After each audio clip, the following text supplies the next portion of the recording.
주님께서 여러분과 함께 또한 사제의 영과 함께 마르코가 전한 거룩한 복음입니다. 주님 영광 받으소서.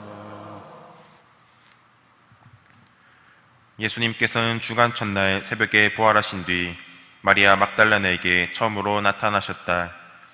그는 예수님께서 일곱 마귀를 쫓아주신 여자였다.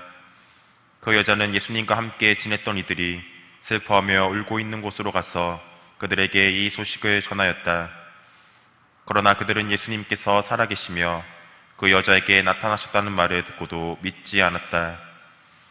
그 뒤 그들 가운데 두 사람이 걸어서 시골로 가고 있을 때 예수님께서 다른 모습으로 그들에게 나타나셨다. 그래서 그들이 돌아가 다른 제자들에게 알렸지만 제자들은 그들의 말도 믿지 않았다. 마침내 11 제자가 식탁에 앉아 있을 때 예수님께서 나타나셨다. 그리고 그들의 불신과 완고한 마음을 꾸짖으셨다. 되살아난 당신을 본 이들의 말을 그들이 믿지 않았기 때문이다. 예수님께서는 이어서 그들에게 이르셨다. 너희는 온 세상에 가서 모든 피조물에게 복음을 선포하여라. 주님의 말씀입니다. 그리스도님 찬미합니다.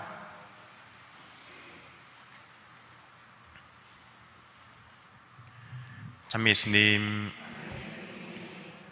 마리아 막달레나의 말을 믿지 않았고 엠마오로 가던 두 제자의 말도 믿지 않았던 예수님의 제자들이 어떻게 보면 어리석어 보이기도 합니다. 명색에 그래도 제자인데 어떻게 그럴 수 있다는 생각이 동시에 듭니다. 이러한 제자들을 부활하신 예수님께서는 꾸짖고 계십니다. 그리고 모든 피조물에게 복음을 선포하라고 말씀하십니다.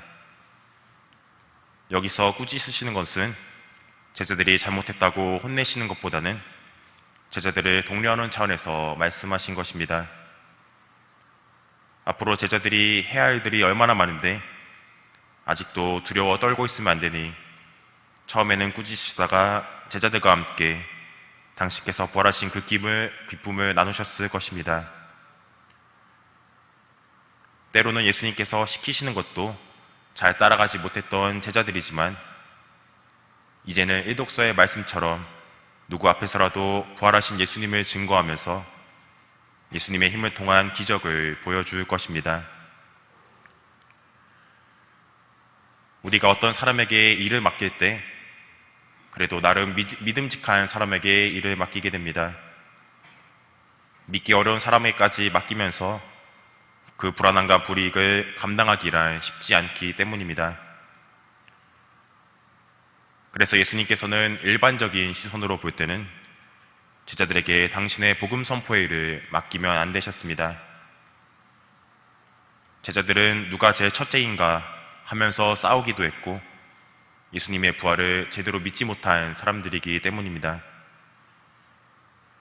그럼에도 예수님께서는 이러한 제자들을 믿어주시면서 복음을 선포하라고 사명을 주십니다.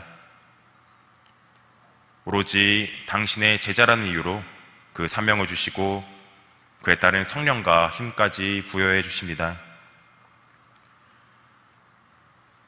우리들은 예수님의 부활을 눈앞에 있는 그대로 체험할 수는 없습니다. 하지만 예수님의 부활을 믿고 있습니다.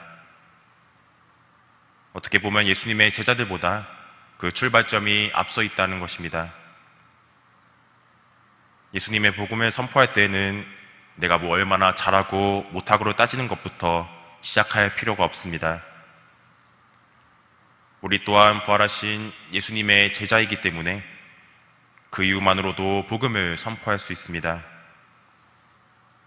복음을 선포할 때 제자들 앞에서 기적이 일어났던 것처럼 우리 또한 우리에게 맞는 기적들이 일어날 것이 분명합니다.